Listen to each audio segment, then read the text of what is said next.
Style, what does it mean? When I was a theatre student at Boston University, it was the practice to invite the star of any touring play to address the students and answer questions. Whenever it was a British actor, such as Paul Schofield or Richard Burton, the first question was always the same: how do you act? Style. After a lifetime in the theatre and screen work, I feel I now know the answer. It is to be faithful to the original author's intention, not only to the character and sense of the play, but also to the author's understanding of what the actor-audience relationship was when the play was written. This relationship has varied during the centuries, and we have written specific articles about each period, including our own modern contemporary acting.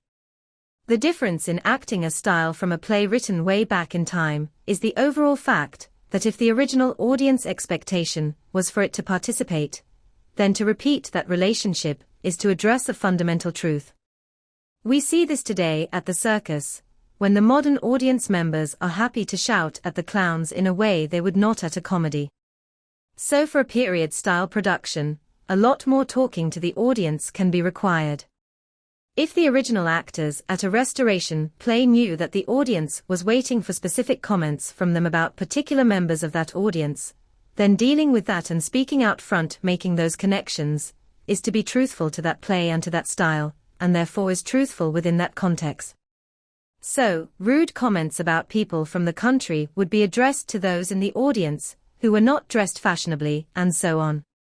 This change in approach continues to this day, where audience members' expectations of a performance on Broadway are very different from their expectations, even with the same actors, of a Hollywood blockbuster. You have only to compare the passionate and loud stage work of Kevin Kline on Broadway to the way he murmurs his parts on screen. Be truthful to the audience-actor relationship where you are performing, and all else will fall into place. The thing to worry about in playing a period stylistic piece is how to maintain your body language.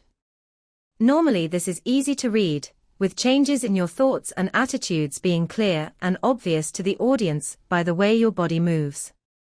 However, in a style piece, the different movements needed for that period, or associated with those costumes, can drown the actor's body language and make it appear that the customary thought changes are not there.